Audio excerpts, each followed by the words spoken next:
It's on here now. The goalkeeper's beaten, and South Africa have done Shagger Sport 2010.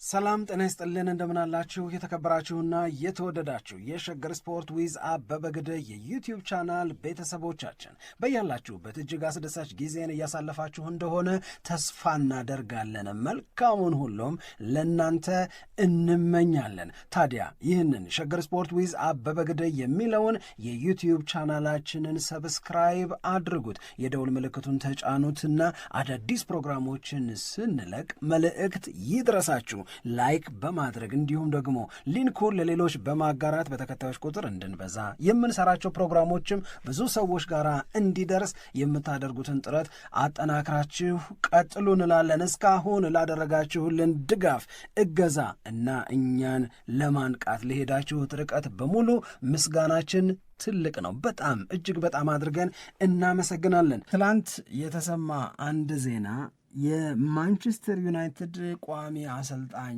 እጩ ቁጥርን በአንድ የሚያስቀንስ ሆነ። ይሄ መጥፎ ዜና ነው ብሎ መውሰድ የሚቻል አይመስለኝም።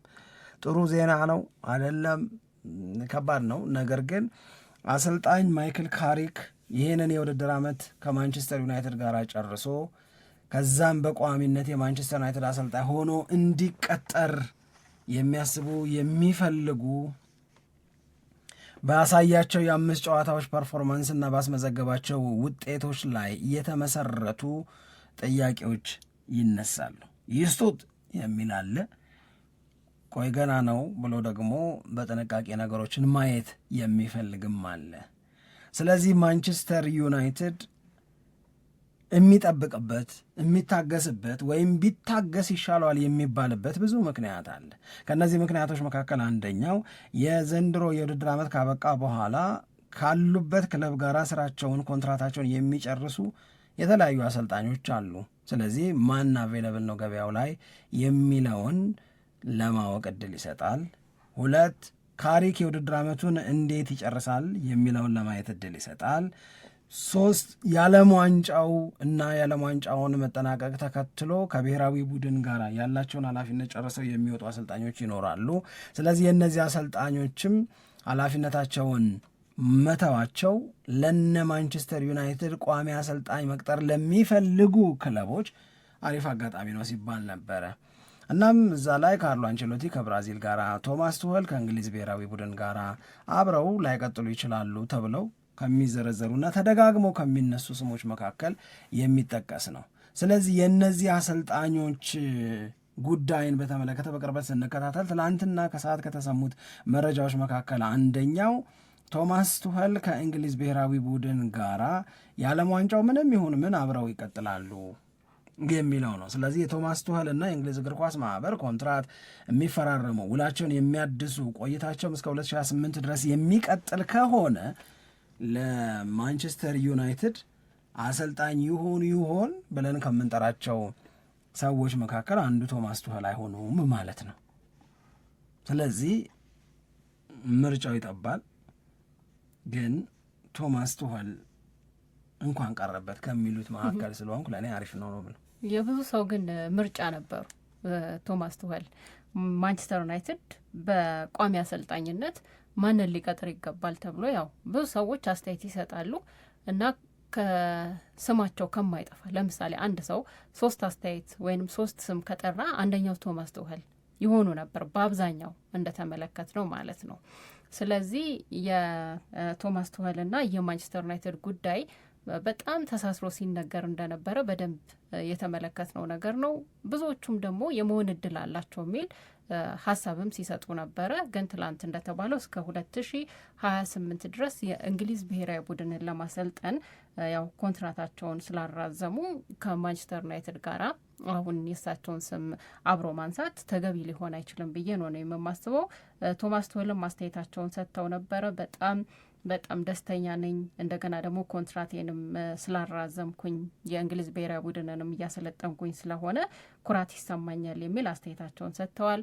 ከተጫዋቾቻቸው ከእንግሊዝ ብሔራዊ ቡድን ተጫዋቾች ጋር ያላቸው መግባባትና አብሮ መስራትም ደግሞ የበለጠ ጥሩ እንደሆነ አሁን ጊዜው እየሰፋ በሄደ ቁጥር ደግሞ የበለጠ እየተጠናከረ እንደሚሄድም ሀሳባቸውን የሰጡበት ነው እና የእንግሊዝ ብሔራዊ ቡድንን እየመራው በዓለም ዋንጫ ላይ እስከምሳተፍ ድረስ እንዴት እንደቸኮልኩ ብለው አስተያየታቸውን ሰጥተዋል። ከዛ በኋላ ሰዎችም አስተያየት እንዲሰጡ ጥያቄ ቀርቦ ነበረ። ያ አንድ የቀረበው ነገር ምንድን ነው? የዓለም ዋንጫ አሁን ወደ እንግሊዝ የሚመጣበት ጊዜ ደርሷል ወይንስ ደግሞ አልደረሰም? ይሳካል በቶማስ ቱኸል ጊዜ ወይንስ አይሳካም የሚለውንም ሰዎች አስተያየት እየሰጡበት ነው። ብዙ ሰዎች ጥሩ ውሳኔ ነው የሚል ሀሳብ አላቸው። የእንግሊዝ ብሔራዊ ቡድንን ሻምፒዮን ለማድረግ የዓለም ዋንጫን እንዲያነሳ በማድረግ በኩል ማለት ነው። በሌላ በኩል ደግሞ የካሪክም ጉዳይ ቅድም አንተ እንዳነሳው ትንሽ የተረጋጋ ወይንም አንድ አሰልጣኝ ይሆናሉ ተብሎ ብዙ ሰዎች ሲጠብቋቸው የነበሩ ሰው ስለሆነ አንድ አሰልጣኝ በቃ እንደማይሆን የማንቸስተር ዩናይትድ አሰልጣኝ እንደማይሆን ያረጋገጥንበት ነው። ግን ትላንት ለካሪክ ደግሞ ጥሩ ቀን የነበረው ምክንያቱም የጃንዋሪ ወር የፕሪሚየር ሊጉ ምርጥ አሰልጣኝ ተብሎ ያንን ሽልማት የወሰደበትም ጊዜ ስለነበረ ለካሪክም ለማንቸስተር ዩናይትድም ጥሩ ቀን እንደነበረ ማንሳት ይቻላል። ለማንኛውም ግን አሁን የማንቸስተር ዩናይትድን ጉዳይ በተመለከተ ወይ በቀጣይ ፕሮግራሞቻችን ላይ እናነሳለን ተብሎ ብለን የምንጠብቀው ነገር ምንድን ነው?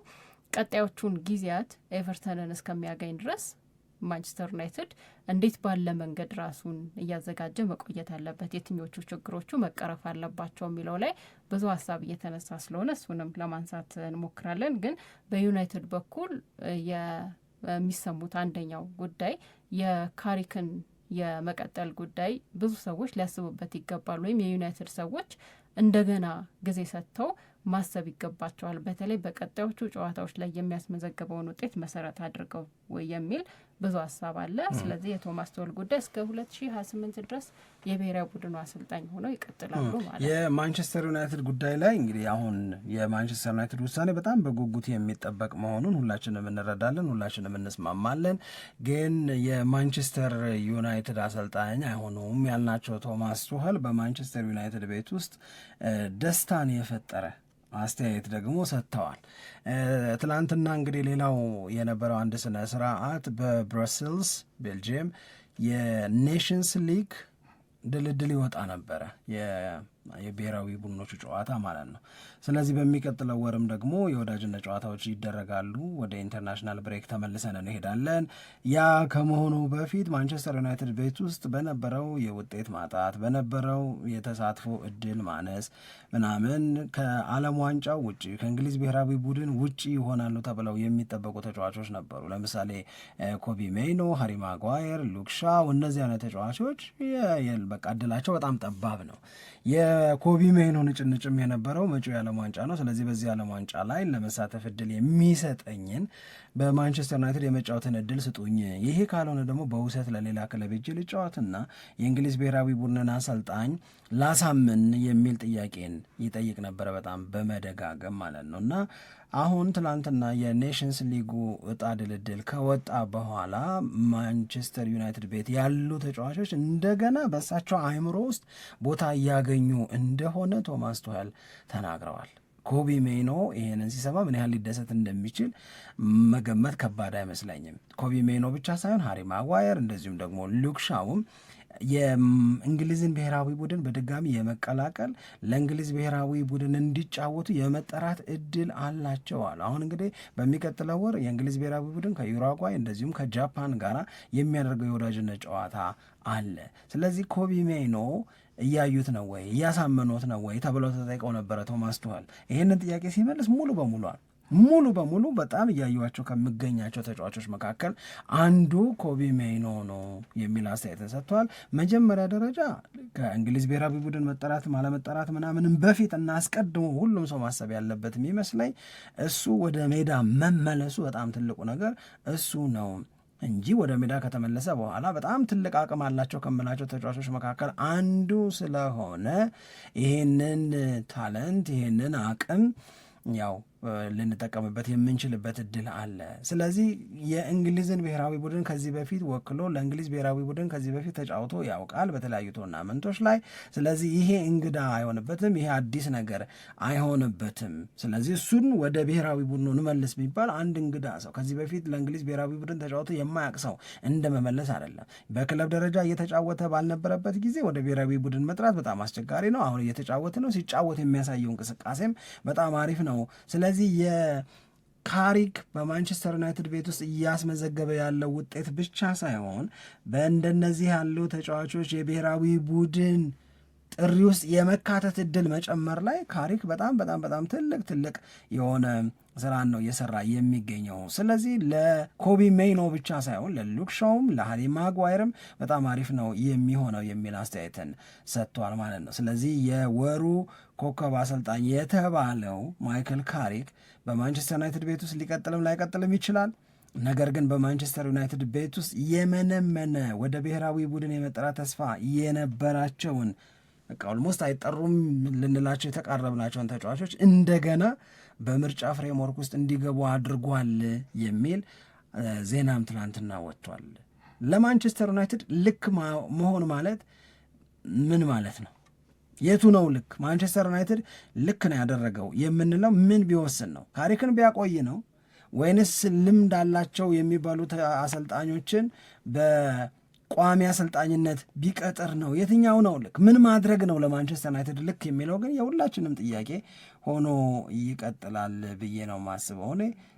ስለዚህ አሁን እድሉ ካርሎ አንቼሎቲን፣ ሃሪ እንትና ማኑ ስሙን ሉዊስ ኤንሪኬን እንደገና ራሱን ካሪክ እኔ አይ ዶንት ቲንክ እነ ኢራዮላ አንዶኒ ኢራዮላ እንደዚሁም ግላስነር ዲያጎ ሲሞኔ አይመስለኝም፣ ግን ያው ስማቸው የሚነሳ ደዘርቤ የሚባላል። ግን እንደዚህ አይነት ሰዎች ከማንቸስተር ዩናይትድ ጋር ተያይዞ ስማቸው ይነሳል። ለማን ዩናይትድ ግን ልክ መሆን ማለት ማንን መቅጠር ነው፣ ምን መወሰን ነው የሚለውን እስኪ እናንተ ማሳብ ስጡበት። ልክ ነው። ይህ ትልቁ ጥያቄ ነው ለማንቸስተር ዩናይትድ በዚህ ወቅት ከአሰልጣኝ ቅጥር ጋር በተያያዘ ልክ መሆን ማለት እኔ የሚሰማኝ ጊዜ መስጠት ነው። ምክንያቱም ካሪክን አሁን በ5 ጨዋታ ጀጅ ለማድረግ በጣም አስቸጋሪ ነው ማለት የዋና አሰልጣኝነት ቦታንም ለመስጠትም ለመንፈግም በጣም አስቸጋሪ ነው። ስለዚህ ቀጣዮቹ ጨዋታዎች የበለጠ መልስ ሊኖራቸው ይችላል። አንዳንድ ስጋቶች የሚነሱት ምንድን ነው አሳሳች ውጤት እንዳይሆን ልክ ይሄ በሶልሻ ጊዜ እንደነበረው ተከታታይ ጨዋታዎችን ማሸነፍ ከዛ በኋላ ልክ የዋና አሰልጣኝነቱን ስራ ካገኘ በኋላ ካሪክ ቡድኑን የማሻሻል አቅሙ ደካማ ሊሆን ይችላል የሚል በጣም ከፍተኛ ስጋት አለ። ግን እነዚህን ነገሮች ለማየት ምናልባት ዩናይትድ የሚያደርጋቸው ቀጣይ የፕሪሚየር ሊግ ጨዋታዎች የሆነ ፍንጭ ይሰጣሉ ተብሎ ነው የሚጠበቀው አይደል? ካሪክ ላይ እስካሁንም ያየናቸው 5 ጨዋታዎች በጣም ማንቸስተር ዩናይትድን የለወጡ ክለቡ ተጫዋቾቹ በቃ ኢነርጂያቸውን አውጥተው እንዲጫወቱ ያደረገ ነው። ግን አሁን እነዚህ 5 ጨዋታዎችን መነሻ ብቻ አድርጎ ለመወሰን ለማንቸስተር ዩናይትድ በጣም ከባድ ሊሆን ስለሚችል የአሰልጣኝ ቅጥርንም ሁኔታ በተመለከተ ደግሞ ብዙ የሚታዩ ነገሮች ስላሉ ከዛ ውስጥ አሁን በዋናነት መቅደም ይኖርበታል ብዬ የማስበው እኔ ጊዜ ነው እና ያ ጊዜ ደግሞ የራሱን መልስ ይዞ ሊመጣ ይችላል ብዬ ነው ማስበው። አሁን ባለው ሁኔታ ግን ከአሰልጣኝ ቅጥር ጋር በተያያዘ ወሬዎቹን በአብዛኛው በመረጃዎችን ማውጣት ወይንም ደግሞ እንደነዚህ አይነት ነገሮችን ማቅረብ በተወሰነ ደረጃም ቢሆን ትንሽ የተጫዋቾቹን ስሜት ሊረብሽ የሚችል ይሆናልና ፎከስ ጨዋታው ላይ ብቻ ቢያደርጉ ምናልባት የተሻለ ነው የሚል ሀሳብም ማንሳት የምንችል ይመስለኝ። መልካም። ግን ደግሞ ሌላው ቻሌንጅ እንግዲህ ቀጥሎ ማንቸስተር ዩናይትድን በቋሚ አሰልጣኝነት የያዝ የሚለው ነው። ግን በነገ ፕሮግራማችን ላይ በዝርዝር ብንመለስበት ደስ የሚለኝ ግን እስከዛው ድረስ አድማጮች ሀሳብ ቢሰጡበት ጥሩ ነው የምለው ማንቸስተር ዩናይትድ ከዌስትሃም ጋር 1-1 ጨዋታውን ጨረሰ። ከዛ በኋላ 12-13 ቀናት ዩናይትድ የሚጫወቱ እንግዲህ ሰኞ ነው። አሁን የአሁኑ ቅዳሜና ወደ አልፎ የሚቀጥለውም ቅዳሜና ወደ አልፎና ሰኞ ማታ 5 ሰዓት ላይ ከሚደረገው የፕሪሚየር ሊግ ጨዋታ ይመለሳል ማለት ነው። ስለዚህ እስከዛ ድረስ በማይክል ካሪክ መሰራት ያለባቸው ነገሮች በእነዚህ 12 13 ቀን 13 14 ቀናት ውስጥ ማንቸስተር ዩናይትድ ሊያስተካክላቸው የሚገቡ ነገሮች ምንድን ናቸው የሚለው ደግሞ ሌላው ማንቸስተር ዩናይትድ ቤት ያለ ፈተና ይመስለኛል። አንደኛው ለሼሽኮ የመጀመሪያ ተሰላፊነትን መስጠት መጀመር ልክ ነው ልክ አይደለም የሚለው ኢሹ የተነሳ ስለነበረ ሼሽኮ ከፉላም ሼሽኮ ከዌስትሃም ማንቸስተር ዩናይትድ እንዲያሸንፍና ማንቸስተር ዩናይትድ እንዳይሸነፍ የረዳ ተጫዋች ከመሆኑ አንጻር ጎሎቹን ያስቆጠረበትን መንገድ ላስተዋለ ራሱም በልምምድ ቦታ ያየዋቸው ነገሮች በጣም ተመችተውኛል ሲል ስለነበረ ካሪክ የሼሽኮን ጉዳይ እንዴት ይሆናል ነው።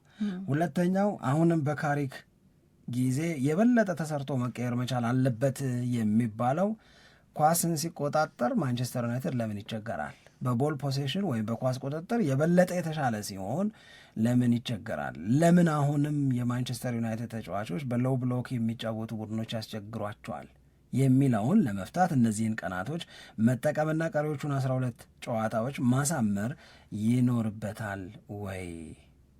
ሶስተኛው ማንቸስተር ዩናይትድ በአንድ ሳምንት አንድ ጨዋታ ነው የሚጫወተው ወይም በሁለት የማንቸስተር ዩናይትድ ጨዋታዎች መካከል 7 ቀናት 8 ቀናት ረፍቶች አሉ። እንደገና ተመልሶ በሳምንት ሁለቴ መጫወት ቢመጣ ማንቸስተር ዩናይትድ እንደ በቀደሙ ደክሟቸው የምናያቸውን ተጫዋቾች ይዞ ነው ወደ ሜዳ የሚገባው።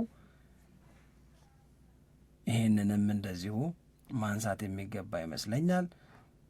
እነዚህ ኢሹዎች በደንብ መስተካከል አለባቸው። ከዛ በተጨማሪ ግን ከወዲሁ ሊታሰብበት የሚገባው የማንቸስተር ዩናይትድ የተጫዋቾች ዝውውር እና እቅድ ታሳቢ መደረግ አለበት። እነዚህ ግን ውሳኔ ለአሁን በፍጥነት ውሳኔ የሚፈልጉ ማይክል ካሪክ፣ ስቲቭ ሆላንድ፣ እንደነ ጆናታን ዊድጌት፣ ጆን ኢቫንስ እንግዲህ ኮቺንግ ስታፉ ከሚመለከታቸው የክለቡ ኃላፊዎች ከነ ዊሎክስ ጋር ሆነው መፍትሄ የሚፈልጉባቸው ጉዳዮች ሊሆኑ ይገባል እላለሁ። በነገ ፕሮግራማችን ላይ እያንዳንዱን ስንል ምን ማለታችን እንደሆነ ለማንሳት ጥረት እናደርጋለን። ሌላው ትላንትና ምሽት በጣም አስገራሚ የነበረው የባርሴሎና ሽንፈት ነው። 4-0 በሆነ ውጤት ባርሴሎና በአትሌቲኮ ማድሪድ ተሸንፏል። የተወሰኑ ነጥቦችን እናንሳ። አው ይህም በጣም ያልተጠበቀ ነው። የኮፓ ድሬሬ ጨዋታ ነው የነበረው ትላንትና እና ባርሴሎና ያሸንፋል የሚል ትልቅ ግምት የተሰጠው ግን ደግሞ ስታየው ከውጤቱም በላይ የጎሉ ብዛት ደግሞ በጣም አስገራሚ የሆነበት ጨዋታ ነው የነበረው። 4-0 በሆነ ውጤት አሸንፏል አትሌቲኮ ማድሪድ። በጣም በቃ ብዙ ሰዎች የተነጋገሩበት ነው። በባርሴሎና በኩል 85ኛው ደቂቃ ላይ ኤሪክ ጋርሺያ በቀይ ካርድ የወጣበትንም ክስተት እንደዚሁ ማንሳት የሚቻል ይመስለኛል። ግን በተለይ ይህኛው ተጫዋችን ትንሽ ለየት የሚያደርገው በ6ኛው ደቂቃ ላይ በራሱ መረብ ላይ ጎል አስቆጥሮ ነበር አትሌቲኮ ማድሪድ መምራት የጀመረው። ከዛ በኋላ ግሪዝማን 14ኛው ደቂቃ ላይ፣ ሉክማን 33ኛው ደቂቃ ላይ፣ ጁሊያን አልቫሬዝ 47ኛው ደቂቃ ላይ ጎሎቹን አስቆጠረና የመጀመሪያው አጋማሽ ከመጠናቀቁ በፊት ነው አትሌቲኮ ማድሪድ 4-0 በሆነ ውጤት ጨዋታውን የጨረሰውና በጣም ያልተጠበቀ ውጤት የተመዘገበበት ነው። ብዙ ጊዜ ያው እንደምናውቀው ባርሴሎና ነው አይደል እንደነዚህ አይነት በሰፊ የጎል ልዩነት ጨዋታዎችን የሚያሸንፈው። በተለይ ደግሞ አትሌቲኮ ማድሪድ በዚህኛው የውድድር ዓመት ጥሩ ነገር እያሳየ ነው፣ ግን ደግሞ ከባርሴሎና ጋር ሲሆን ሊቸገር ይችላል የሚልም ሀሳብ የሚነሳበት ነው። ግን የትላንትናው ውጤት በጣም ብዙ ሰዎችን ያነጋገረ እንደሆነ ያየንበት ነው። እውነትም ደግሞ ስታስበው ከተገመተው ይሆናል ተብሎ ከታሰበውም ውጪ ውጤት የተመዘገበበት ነው። ስለዚህ ባርሴሎና ትላንትና 4-0 በሆነ ውጤት ሲሸነፍ ከተሰሙት አስተያየቶች መካከል እንግዲህ አብዛኛው ያማለንም ጉዳይ ያነሱ ሰዎችም እንደነበሩ አይተናል። ከዛ በተጨማሪ ራፊኒያም አለመኖሩ እንደዚሁ ባርሴሎናን ጎድቶታል የሚል አስተያየትም ሲሰጥ ነበር። ግን በጣም የገረመኝ ነው እኔ በተለይ ጨዋታው በሙሉ በመጀመሪያው 45 ላይ የተጠናቀቀበት ሁኔታ መፈጠሩ ትንሽ ያልተገመተ ይመስለኛል። አዎ ያልተገመተ ነው፣ በጣም ያልተገመተ ነው። ለባርሴሎና እንግዲህ ትምህርትም ሰጥቶ ያለፈ ነው ተብሏል። አንዳንዴ እንደዚህ ያሉ ውጤቶች የማንቃት አቅም ያላቸው አድርገን የምንወስዳቸው ይመስለኛል። ለማንኛውም ለአሰልጣኙ ባርሴሎና አሰልጣኝ ሃንሲ ፍሊክ በጣም በጣም በጣም ትልቅ ትምህርትን ሰጥቶ የማለፍ እድል ያለው ጨዋታ ነው ልንል እንወዳለን። የአድማጮቻችንን አስተያየት በተወሰነ ደረጃ እናንሳ፣ እንመልከተው። ማን ምን እያለ ነው፣ ነገሮችን እንዴት ተወሰዱ፣ እንዴት ተረዷቸው የሚለውን እናንሳ። ከሰላም ሰላም፣ እንዴት ናችሁ? የማታው ጨዋታ ያን ያህል ገለልተኛ ደጋፊ የሚስብ ጨዋታ አልነበረም። በተለይ ፈርስታፉ አርሰናል አንድ አገኘ እንጂ ነጥብ ጣለ የሚያስብል አይደለም። ምክንያቱም ብሬንትፎርድ የሚያሸነፍበት አጋጣሚ ነበረ፣ ቲያጎ አባከነው እንጂ። አቤ አርቴታ በኢዜ ተሸውዷል ወይስ ኢዜ ወደ አርሰናል በመምጣቱ ተሸውዷል? ምን ትላላችሁ በዚህ ጉዳይ ላይ? በሚሰጠው አጋጣሚ መጠቀም አልቻለም። እዚህ ጨዋታ ላይ ራሱን ማሳየት ነበረበት። ሌላው አይችልም የተባለው ችሎ እያሸነፈ ጠንካራ ነው ጀግና ነው እየተባለው ደግሞ ነጥብ የሚጥል ከሆነ የዋንጫ ማንሳቱ ጥርጣሬ ውስጥ ይገባል። አርሰናል አሁንም እጁ ላይ ነው፣ ነገር ግን ራሱን በደንብ መፈተሽ አለበት። ላለው መልካም ቀን ሲያምረኝ ከሀና ማርያም የላከው መልእክት ነው። ሰላም ሰላም፣ እንዴት አረፈዳችሁ? ዘንድሮ እየተሸነፈ ማቻም እየወጣ የማምነው ክለብ ቢኖር አርሰናል ነው። መጨረሻ ላይ ያቅተዋል የሚለው ነገር ለዘንድሮ አይሰራም ብሏል አብርሃም ከጅግጅጋ የላከው መልእክት ነው። በጣም እናመሰግናለን። አብርሃም ደግሞም ልኮታል መልእክቱን፣ ግን ደግመን አናነበውም። ዘንድሮ ሰላም አርሰናል የሚታይ ጫና ውስጥ እንዲገቡ ያደርጋቸዋል የሲቲ ቀድሞ መጫወት ብሎ ሀሳብ የሰጠን ሌላ ሰው አለ። ሰላም ሰላም፣ እንዴት ናችሁ? የምር አቤ አርሰናል ዋንጫውን እንካ ብላ ቢባል አይ በቃኝ የሚል ይመስለኛል። የዋንጫ ናፋርነት እስከ መቼ ብሎ ጌታ መሳይ ከገጨኔ መልእክት ልኳል። ሰላም ለአርሰናል ፈተናዎች ካለፉት ይልቅ ከዚህ በኋላ ይከብዳሉ። ምክንያቱም ሁሉም ክለቦች ላለመውረድና ለሻምፒዮንስ ሊግ ቦታ ለማግኘት ስለሆነ የሚጫወቱት። በተለይ ተጋጣሚዎቹ በቀላሉ እጅ የሚሰጡ አይመስለኝም። ዘንድሮ ለአርሰናል ምንም አይነት ሰበብ አይሰራም። እስከ መጨረሻው ግን አብረነን ብሏል። ብላቱ ገዛ ከልደታ የላከው መልእክት ነው። በጣም በጣም እናመሰግናለን። የሌሎቻችሁ ማስተያየት እንደዚሁ ያው በአርሰናል የትላንትና ፐርፎርማንስ ያላችሁን ቅሬታ የገለጻችሁበት ነው። ሰላም ሰላም፣ ጤና ይስጥልኝ የሸገር ስፖርት ቤተሰቦች፣ እንዴት ደስ የሚል ምሽት መሰላችሁ ትላንትና። እኔ ደስ ብሎኛል፣ እርስዎ ደስ አላሉትም ይላል። አርሰናል 1 ነጥብ ሲያገኝ ብሬንትፎርድ 2 ነጥብ አጣ። ድል ለኒው ማን ዩናይትድ ይሆንልኝ። ታደለ ሞገስ ከሎሚ ሜዳ ነው። ሰላም ሰላም፣ እንደምናረፈዳችሁ። የማታው ጨዋታ አርሰናል 2 ነጥብ የጣለበትን የሚያስቆጭ ነው። አርሰናል በዚሁ ነጥብ እየጣለ የሚቀጥል ከሆነ ለሲቲ የተሻለ ይሆናል። ሰላማችሁ ይብዛ። መኳንንት ከየካ ሚካኤል። ሰላም አቤና ሳምሪ። በጣም የሚገርመኝ የዩናይትድ ደጋፊ ከአርሰናል ውጭ ማንም ቢያሸንፍ ደስ ይለዋል፣ ለምንድን ነው ግን ብሎ ድል አርሰናል ተመኝቷል። የሐረሩ ጅብ የሸገር ስፖርት አድማጮች እንዴት አረፈዳችሁ? አርሰናል 2 ነጥብ ጣለ ከሚባል 1 ውድ ነጥብ አገኘ ብንል ይሻላል። እድሜ ለቲያጎና ለራያ ብሏል። መልካም ቀንም ተመኝቷል። እናመሰግናለን። እንዴት አደራችሁ? አርሰናል ማታ 1 ነጥብ ይዞ መመለሱ እድለኛ ነው። አርሰናል የገዛ ደጋፊዎቹ ለምን እንደሚጠራጠሩትና እንደማያምኑት አያችሁ። መጀመሪያ አካባቢ በጥሩ ፎርም ይገሰገስና ወሳኝ ሰዓት ላይ ሲደርስ ሁለተኝነቱ ትዝ ይለዋል መሰለኝ፣ ድንገት መንሸራተት ይጀምራል። ማታ ለዋንጫ የሚጫወት ቲም አይመስልም ነበር። የአርሰናል ተጫዋቾች ቀዝቃዛ ነበሩ ከማጋሌሽና ራይስ ውጭ። መርበትበታቸውና መጨነቃቸው አሁንም ይቀጥላል። ምክንያቱም እየተከተላቸው ያለው ሲቲ ስለሆነ። ዘንድሮ የተፈጠረለትን ጥሩ እድል መጠቀም የማይችል ከሆነ ደጋፊዎች ያሳዝኑኛል። ዘንድሮም ቀጣይ ዓመት ኧረ ይደብራል። ለማንኛውም መልካም ቀን ተመኘውላችሁ። ግሎሪ ማን ዩናይትድ። ረሻድ በድሩ ነኝ ከመርካቶ ብሏል። አሁን የሁለቱን ቀጣይ ጨዋታ እያየው ነበረ። በእኔ እይታ አርሰናል 17 ሲቲ ደግሞ 22 ነጥቦችን ይሰበስባሉ። ያላቸው ነጥብ ላይ ስደምረው ያዘንኩ ለአርሰናል ደጋፊዎች አርሰናል 74 ማንቸስተር ሲቲ 75 ሆኖ የውድድር ዓመቱ ይጠናቀቃል ይላል። ይህንን የቀሪዎቹን የአርሰናልና የማንቸስተር ሲቲን ጨዋታም ቢቢሲ ያስቀምጦታል። ምናልባት ከጫና ጋር በተያዘ ነገ በሚኖረው ፕሮግራም ላይ ልናነሳው እንሞክራለን። አርሰናል 6 ጨዋታዎች በሜዳው ይቀሩታል። ከቼልሲ፣ ከኤቨርተን፣ ከበርንመዝ፣ ከኒውካስል፣ ከፉላምና ከበርንሌ ጋር የሚደረጉ ጨዋታዎች ናቸው።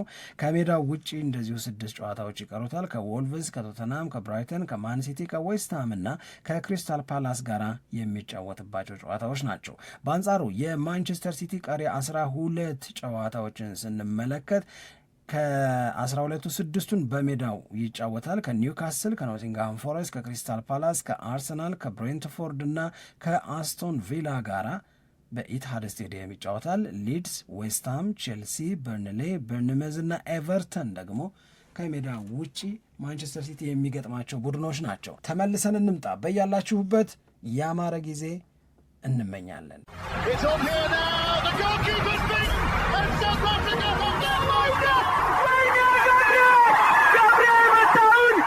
ሸገር ስፖርት 2010